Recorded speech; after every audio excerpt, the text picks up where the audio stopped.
السلام علیکم ورحمۃ اللہ وبرکاتہ۔ الحمد للہ رب العالمین والصلاة والسلام علی اشرف الانبیاء والمرسلین وعلی آلہ وصحبہ اجمعین، اما بعد۔ اسلامک ویلفیئر سوسائٹی شیرور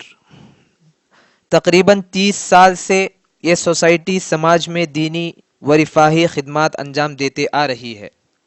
جس کے ماتحت 2 عظیم دینی ادارے چل رہے ہیں۔ جامعہ کے شعبہ جات کا اجمالی تعارف۔ شعبہ اعدادی جو 1 سال کا کورس ہوتا ہے، شعبہ عربی جو 6 سال کا کورس ہوتا ہے، شعبہ حفظ و تجوید، روضۃ الاطفال، روضۃ الکبار، اسی طرح شعبہ دعوت و تبلیغ میں جو دعات کام کرتے ہیں ان لوگوں کے لیے مراجع کے طور پر مکتبہ عامہ اور دارالمطالعہ۔ اسی طرح طلباء کے مابین زبانی اور قلمی صلاحیت کو اجاگر کرنے کے لیے انجمن نداء الاسلام اور شعبہ صحافت کا قیام۔ شعبہ نشر و اشاعت جس کے ماتحت 2 ماہی مجلہ نداء السنہ شائع ہو رہا ہے۔ شعبہ ریاضیات سپورٹس، عوام سے متعلق بعض سرگرمیاں۔ اساتذہ جامعہ کا مختلف مساجد اور دعوتی مراکز میں جمعہ کے خطبے اور علمی دروس دینا۔ خواتین کے لیے وقتاً فوقتاً درس کا اہتمام کرنا۔ ماہ رمضان میں خواتین کے لیے ہفتہ واری درس کا اہتمام کرنا۔ عام مسلمانوں کی اصلاح کے لیے اور انہیں اپنے بچوں کو دینی تعلیم دلانے پر ابھارنے کے لیے تعلیمی سال کے اختتام پر ایک بڑا دینی و علمی جلسہ منعقد کرنا، جس میں بعض علماء و دعات کو بلانا۔ اساتذہ جامعہ کا اپنے طور پر رجوع کرنے والے اشخاص کے مسائل کا کتاب و سنت کی روشنی میں جواب دینا۔ واضح رہے کہ جامعہ میں دارالافتاء کا مستقل شعبہ نہیں ہے۔ کلیہ عائشہ الصدیقہ للبنات۔ تعمیر معاشرہ میں خواتین کی اہمیت اور تعلیم و تربیت کے میدان میں ان کے کردار کے پیش نظر سوسائٹی نے یہ ادارہ 10 فروری 2010 عیسوی میں قائم کیا۔ کلیہ کے شعبہ جات۔ شعبہ عربی یہ 3 سالہ کورس پر مشتمل ہے، جس میں SSLC PUC یا گریجویشن حاصل کرنے والی طالبات حاصل کرتی ہیں۔ اس مرحلے میں طالبات کو نحو، صرف، عربی زبان و ادب، ترجمہ قرآن و تجوید، فقہ و حدیث، عقیدہ، سیرت نبی اور تاریخ وغیرہ کی تعلیم دی جاتی ہے۔ تربیتی کورس جس کے اندر مختلف عمر کی خواتین تلاوت قرآن، ترجمہ و تجوید، اسلام کے بنیادی عقائد و مسائل، سیرت نبی اور عربی زبان کی تعلیم حاصل کرتی ہیں۔ روضۃ الاطفال اس شعبے کے تحت بعد نماز عصر تا روضۃ الاطفال اس شعبے کے تحت بعد نماز عصر تا مغرب اسکولوں میں زیر تعلیم بچیوں کو ناظرہ قرآن، حفظ قرآن، دعائیں اور اسلام کے بنیادی عقائد و مسائل کی تعلیم دی جاتی ہے۔ شعبہ دعوت و تبلیغ اس کے تحت خواتین کے لیے ہفتہ واری درس کا عام اہتمام اور وقتاً فوقتاً خواتین کے لیے بڑے اجلاس کا انعقاد ہوتا ہے۔ اسی طرح اطراف و اکناف اور کرناٹک کے مختلف علاقوں میں دعوت و تبلیغ کے لیے معلمات کلیہ حسب ضرورت و طلب تشریف لے جاتی ہیں۔ انجمن نادی الصالحات مکتبہ عامہ طالبات کی زبانی اور قلمی صلاحیت کو اجاگر کرنے کے لیے انجمن نادی الصالحات کا بھی قیام عمل میں آیا ہے، اور طالبات مختلف کتب اور رسائل سے فائدہ اٹھانے کے لیے ان کے لیے مکتبہ عامہ جنرل لائبریری کا بھی انتظام کیا گیا ہے۔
الحمد لله رب العالمين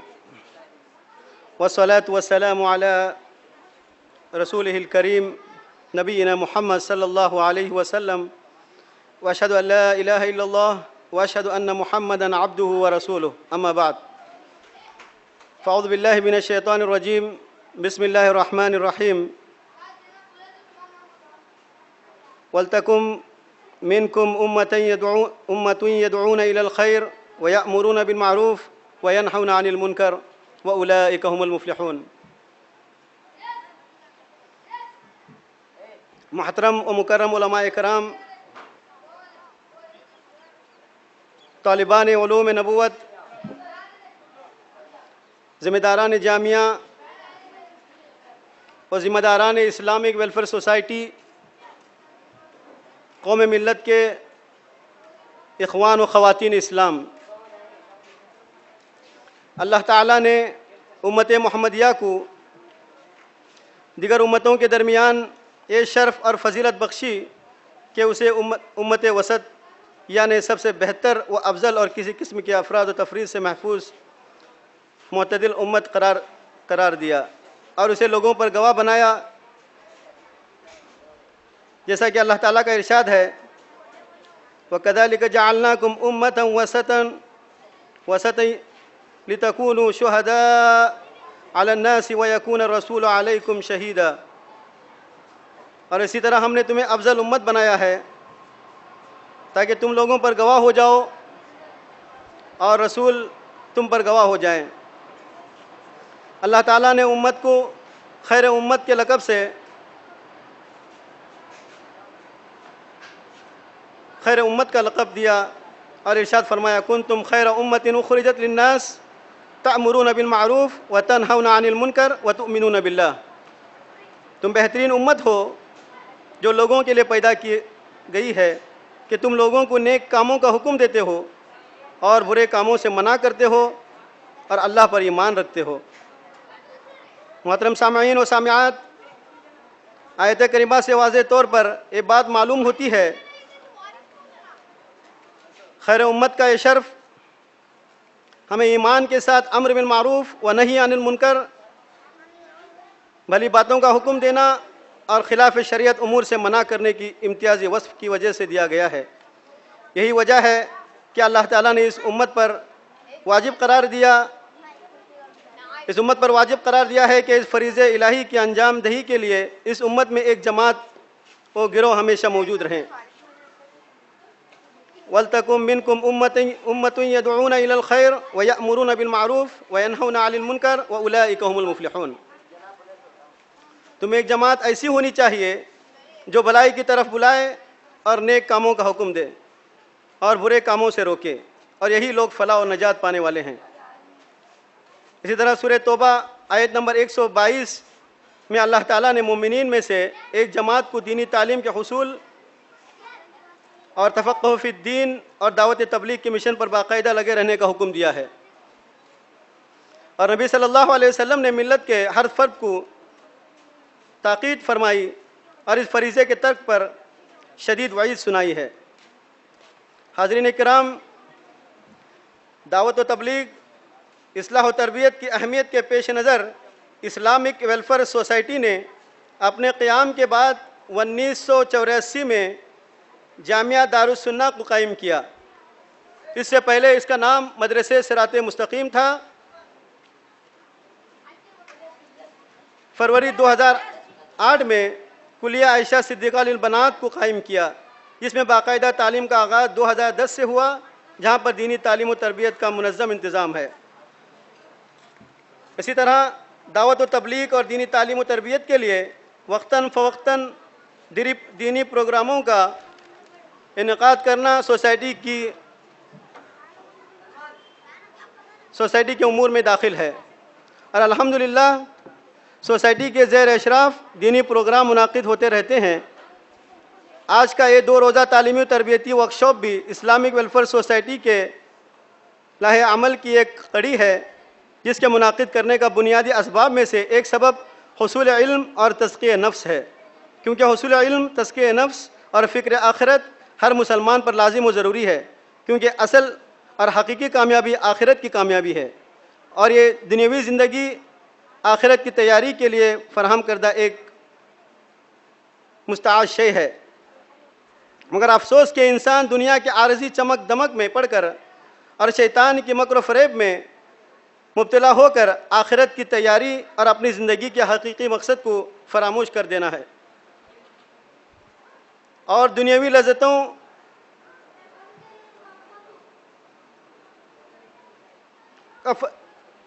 لذتوں کا لطف اٹھا رہا ہے، اور بدعمالیوں میں ملوث ہو کر اپنے دل کو زنگ آلود کر لیتا ہے۔ محترم برادران اسلام و خواتین اسلام، دلوں کی زنگ اور اس کی سیاہی کو صاف کرنے کا بہترین ذریعہ وعظ و نصیحت کی دینی و علمی مجلس ہوتی ہے، جس میں شرکت فرما کر ایک مسلمان کا ایمان تازہ ہوتا ہے اور اس کو اپنی غلطیوں کا احساس ہوتا ہے، اور اس کے اندر علم و عمل کا جذبہ پیدا ہوتا ہے۔ محترم سامعین و سامعات، آج امت مسلمہ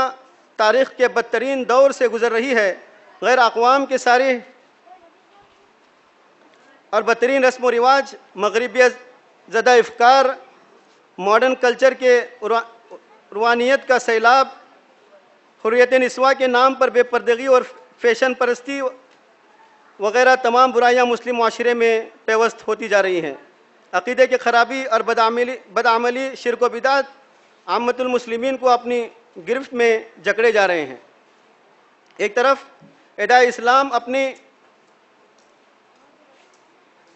حربوں کے ذریعے ملت کے شخص کو ختم کرنے کے در پہ ہیں، دوسری طرف عام مسلمانوں پر جاہل عبادت گزاروں اور امراء تسلط نے ان کے دائرۂ فکر کو اپنی وضع کردہ مکتب کو فکر تک محدود کر دیا۔ ہاں، یہ کتاب و سنت کی روشن شاہراہ اور سلف صالحین کے منہج حق کو ثانوی درجے دے کر اپنی وضع کردہ بزرگوں کی آراء و افکار کو عین شریعت ثابت کرنے کی کوشش کی جا رہی ہے۔ غرض کہ امت مسلمہ داخلی و خارجی دونوں قسم کی سازشوں کا شکار ہے، اور دونوں محاذ کے ذریعے اس کے امتیاز و وجود کو ناپید کرنے اور فتنوں میں الجھانے کی کوشش کی جا رہی ہے۔ ایسے پرفتن دور میں مسلمانوں کے لیے ضروری ہے کہ اپنے ایمان اور عقیدہ اور فکر و عمل کی سلامتی کی فکر کریں۔ نہ جانے کون سی صبح ہم ایمان کی حالت میں رہ کر رات کو کفر کی حالت میں، اور کون سی شام ہم ایمان کی حالت میں رہ کر صبح حالت کفر میں ہو جائیں۔ ایسے پرفتن دور و حالات میں لوگوں کو اپنے وجود کے مقصد حقیقی سے واقف کرانے، صحیح عقیدہ اور فکر و منہج کی رہنمائی پیدا کرنے، اور علم و عمل و دعوت ارشاد کا جذبہ پیدا کرنے کی غرض سے 15-16 جنوری 2014 بروز بدھ جمعرات کا یہ ورکشاپ بعنوان طلب حق اسلامک ویلفیئر سوسائٹی نے منعقد کیا ہے، جس کے داعی و مربی فضیلت الشیخ ابو زید ضمیر پونہ مہاراشٹر حفظہ اللہ ہیں۔ قبل اس کے میں شیخ کو دعوت دوں، مناسب سمجھتا ہوں فضیلت الشیخ ابو زید ضمیر حفظہ اللہ کو بڑے ادب کے ساتھ دعوت دیتا ہوں کہ وہ اپنے درس کا آغاز کریں۔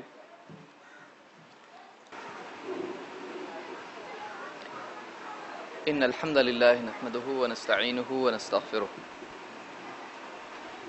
ونعوذ بالله من شرور انفسنا ومن سيئات اعمالنا، من يهده الله فلا مضل له ومن يضلل فلا هادي له، واشهد ان لا اله الا الله وحده لا شريك له،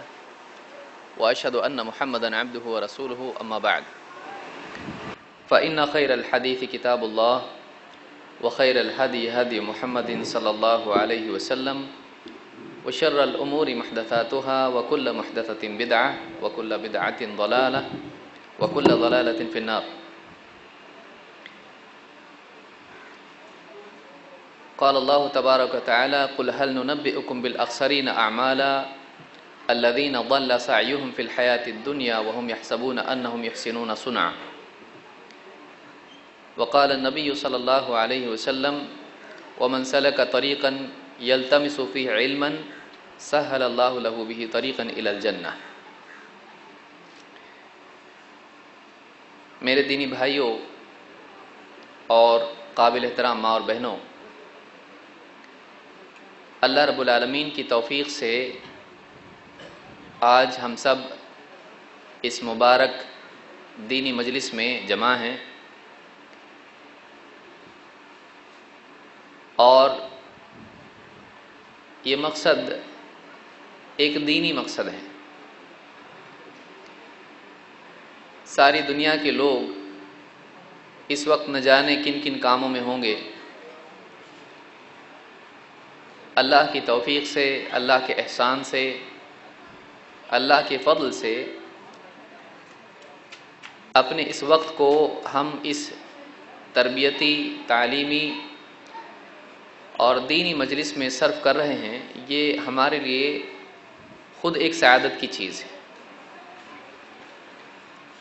اس لیے کہ اپنی زندگی کا صحیح استعمال انسان کی نجات کے لیے ضروری ہے۔ قیامت کے سوالات میں سے جو 5 سوال ہوں گے، اس میں سے ایک سوال یہ بھی ہوگا کہ عن عمرہ فیما افنا، کہ جو عمر ملی تھی اس عمر کو کس کام میں فنا کیا، صرف کیا۔ تو اپنے اس وقت کو، چونکہ وقت عمر ہی کا حصہ ہے، ایک ایک منٹ سے مل کر گھنٹے اور پھر دن اور اس کے بعد ہفتے، پھر مہینے، سال، زندگی بنتی ہے، تو تھوڑا وقت بھی زندگی کا حصہ ہے،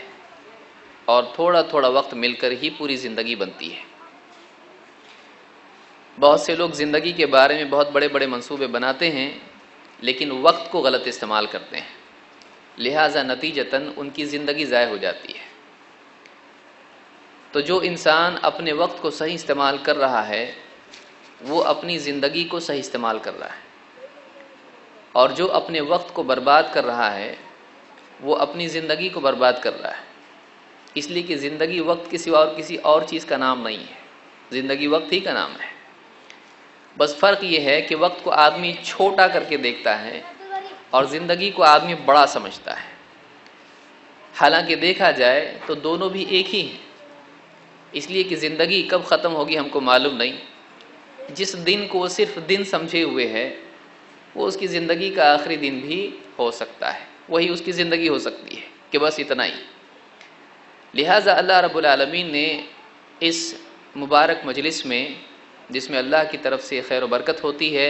فرشتوں کا نزول ہوتا ہے، فرشتے مجلس کو گھیر لیتے ہیں، اللہ کی طرف سے سکینت نازل ہوتی ہے، رحمت بندوں کو ڈھانپ لیتی ہے، اور اللہ رب العالمین اپنے نزدیک، اپنے قریب جو مقرب فرشتے ہیں ان میں ایسے لوگوں کا تذکرہ کرتا ہے جو دینی مجالس میں شریک ہوتے ہیں اور قرآن و سنت کی بات کو سنتے اور سیکھتے ہیں۔ تو اس مجلس میں آنا یہ نہ صرف یہ کہ نجات کے وسائل میں سے ہے، بلکہ یہ خود ایک شرف اور سعادت کی چیز ہے۔ کیا مطلب ہے؟ کہ اس مجلس میں آنا شروعات ہے اپنے مقصد کو پورا کرنے کی کوشش کی۔ زندگی کا جو مقصد اللہ نے ہم کو دیا ہے اس مقصد کو پورا کرنے کے لیے شروعات یہاں سے ہوتی ہے۔ کیسے، میں آگے بتاؤں گا۔ اور دوسرے یہ کہ یہ اپنے مقصد کو پورا کرنے کے اعتبار سے کوشش تو ہے، لیکن یہ خود اللہ کی طرف سے ایک احسان ہے۔ کسی انسان کو اچھا کام کرنے کی توفیق ملنا خود اللہ کی طرف سے دنیا میں اس کے لیے احسان اور اس کے لیے اللہ کا فضل ہے، اس لیے کہ اللہ کی توفیق کے بغیر یہ نہیں ہوتا ہے۔ کوئی آدمی یہ سمجھے کہ میں میرے کمال سے کر رہا ہوں، میں ہوں جو یہ نیکی کر رہا ہوں، تو یہ اس کی جہالت ہے، اس لیے کہ اللہ تعالیٰ کی توفیق اگر شامل حال نہ ہو تو ایک انسان چھوٹی یا بڑی کوئی بھی نیکی نہیں کر سکتا ہے۔ اسی لیے آپ دیکھیں گے کہ جب آپ اذان سنتے ہیں تو اس وقت میں آپ جب حی علی الصلاۃ، جو نماز کے لیے بلانے کی بات اس میں ہے، آؤ نماز کی طرف، حی علی الصلاۃ، نماز کی طرف جب بلایا جاتا ہے تو اس وقت میں ہم جواب میں باقی سارے کلمات میں جیسا مؤذن کہتا ہے ویسا کہتے ہیں۔ جب وہ اللہ اکبر کہتا ہے ہم اللہ اکبر کہتے ہیں، وہ اشہد ان لا الہ الا اللہ اشہد ان محمد رسول اللہ جو بھی کہتا ہے، جو کلمات اس کے ہوتے ہیں ان کلمات کو ہم دہراتے ہیں، لیکن جیسے ہی وہ نماز کے لیے بلاتا ہے حی علی الصلاۃ، نماز کی طرف آؤ، صلاۃ کی طرف آؤ، تو اس وقت ہم جواب میں کہتے ہیں لا حول ولا قوت الا باللہ، کہ کوئی زور نہیں، کوئی قوت نہیں سوائے اللہ کے، اور اگر ہے بھی تو اللہ کی توفیق سے ہے، اللہ کے عطا کرنے سے ہے، جس کو قوت اللہ دے اسی کے پاس قوت ہے۔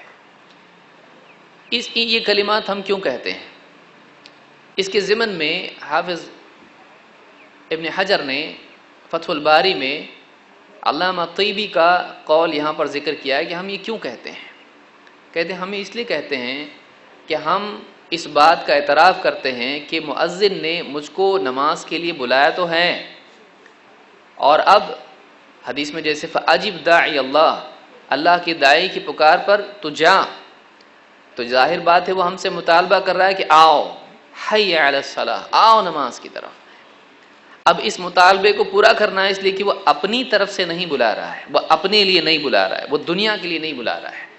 وہ اللہ کی عبادت کے لیے بلکہ افضل العبادات کے لیے بلا رہا ہے۔ اب وہاں پر جانے کا موقع جب آ رہا ہے تو کیا یہ میں اپنی صلاحیت، اپنی زور، اپنی قوت سے جا رہا ہوں؟ علامہ طیبی کہتے ہیں ایسا نہیں ہے، بلکہ اب آدمی اپنی زبان سے اس کے مطالبے کے جواب میں کہتا ہے لا حول ولا قوت الا باللہ، کوئی حول، کوئی قوہ نہیں ہے مگر اللہ کی یا اللہ کی توفیق سے۔ یعنی اگر میں جاؤں گا تو اللہ کی توفیق ہوگی تو ہی جا سکتا ہوں، اللہ کی توفیق کے بغیر، اللہ کی قوت دیے بغیر، اللہ رب العالمین کی صلاحیت دیے بغیر میں نہیں جا سکتا۔ تو اس بات کا اعتراف ہوتا ہے کہ ہم خود سے کچھ نہیں کر سکتے ہیں جب تک کہ اللہ تعالی ہماری مدد نہ کرے۔ ایک آدمی زبان سے سبحان اللہ کہنا، اس کے لیے آپ دیکھیں ایک آدمی گونگا ہے، اس کو بھی زبان ہوتی ہے، وہ نہیں کہہ پاتا ہے، زبان ہونے کے باوجود اس کے منہ میں زبان ہے، لیکن اس کے لیے کتنی قوت لگتی ہے، کتنی بڑی صلاحیت لگتی ہے۔ ایک آدمی چلتا ہے جس کو پیرالائسس ہوا ہے، جس کو بدن میں ہوا نکل گئی ہمارے کہتے ہیں، تو وہ جو آدمی ہے اس کے بھی ہاتھ پاؤں ہیں، لیکن وہ نہ اٹھ سکتا ہے نہ چل سکتا ہے۔ صرف جسم کے اعضاء کا، فزیکل پارٹس کا مل جانا ایکٹیویٹی کے لیے کافی نہیں ہے۔ جو اندھا ہوتا ہے اس کے بھی تو آنکھ ہوتی ہے لیکن اس کو دکھائی نہیں دیتا ہے، تو صرف کسی عضو کا مل جانا، کسی باڈی پارٹ کا مل جانا